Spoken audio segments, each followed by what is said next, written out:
Hey guys, so first things first, I did not film yesterday, but that is because one of my really good friends was in the hospital. She's gonna jump up on my lap.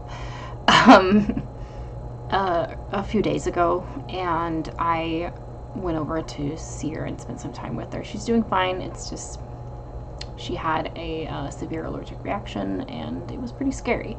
So I decided to give myself that day from this 30-day challenge and just go spend some time with my friend. Cat getting into mischief. Oh, this should be fun. She's in a mood. The other thing I wanted to quickly mention is that I was going to film this outside because my in-laws have my kids for the evening, and my husband and I were kind of just going to have a date night in, because that's what you do when you have a chronic pain flare-up. I haven't been feeling the best today.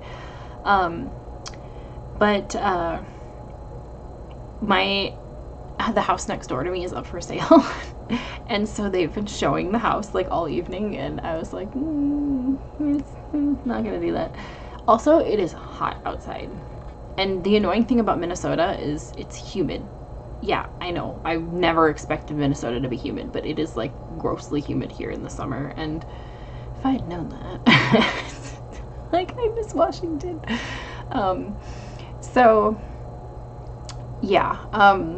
Here we are in my bedroom, in their usual setup. Here I was thinking, because I didn't have my kids right now, that maybe I could catch some sunlight and go outside and all that stuff, but it's not gonna happen. So, sorry guys, I tried to give you a different scenery, but...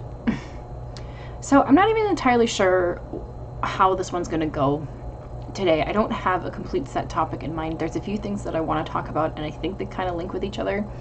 So, I'm just going to go for it, and it's probably going to be super rambly, but this is part of this challenge, I guess. So earlier today, I was doing my hair, and my hair, this is my natural hair color right now. As you guys probably know, when I started this YouTube channel, I had the kitty fur just went across the camera. I had the longer hair that had the green in it, and then I dyed it purple. And then over this last spring, I cut it all off, and I've been having my natural hair color for quite some time. Trust me, this is relevant.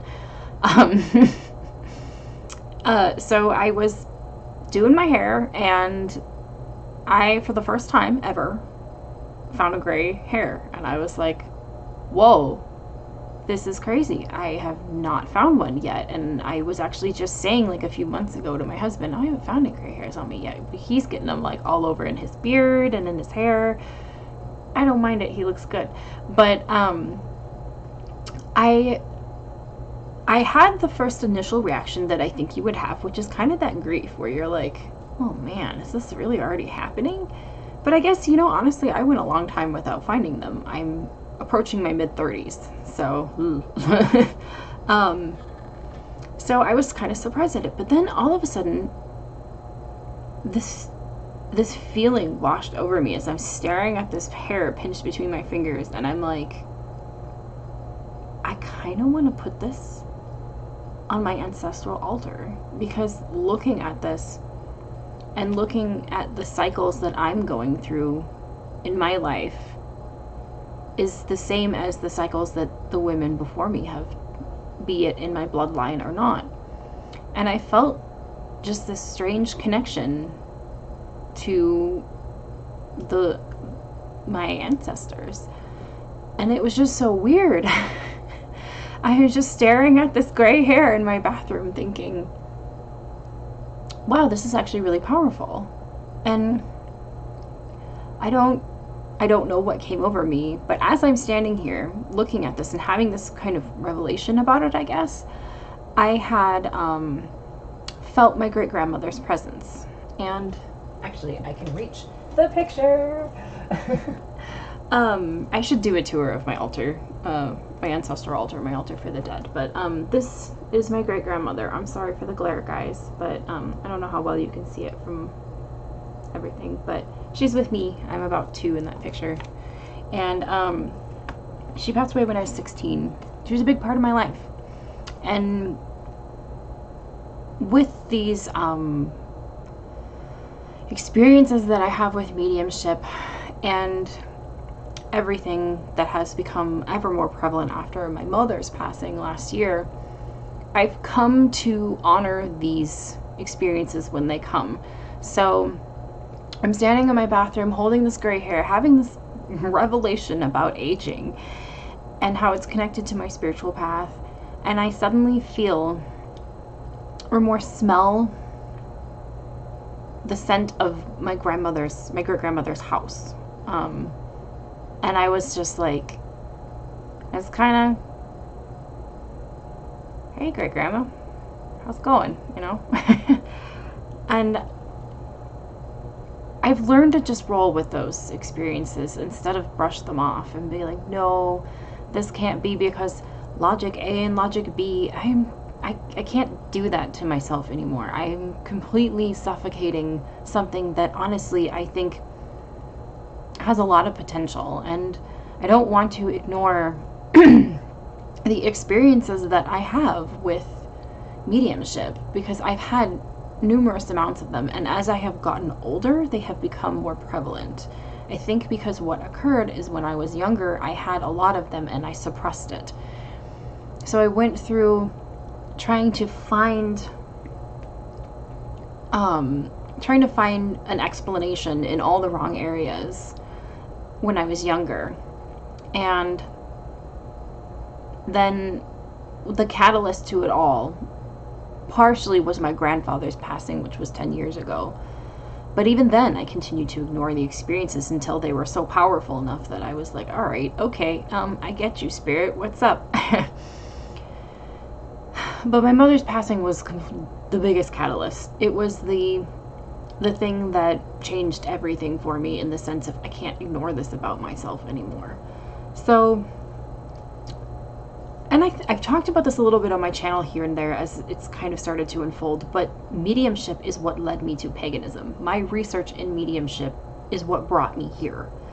I started out by reading Sylvia Browne's books, and then as I ventured through the bookshelves in my public library in the town I grew up in, I started pulling books on Wicca off the shelves and bringing them home. And, you know, and I think I've talked about my origin story in this path before, but I really kind of more wanted to talk about that experience that I had today, not just with sensing my great grandmother's presence in a time that I was having a spiritual revelation, but the spiritual revelation itself, in the sense of we are taught to fear aging, and part of me does still. I won't deny that, but I'm hoping to do away with it, because life is nothing but cycles. That is all it is cycles, constant cycles, over and over. I mean, I said in my last video, change is the only thing that's consistent in life, and I still stand by that, of course, because even in our beliefs as pagans, as witches, we observe cycles constantly throughout our practice. We observe the cycle of the moon going from dark to bright and back again. Now I'm thinking of The Hobbit. There and back again. We observe the cycles of the seasons, and how right now we're now going into the darker part of the year. We're going into the year where everything starts to become dead and cold and recessive, and we now turn to the more receptive parts of ourselves where we are more introverted. And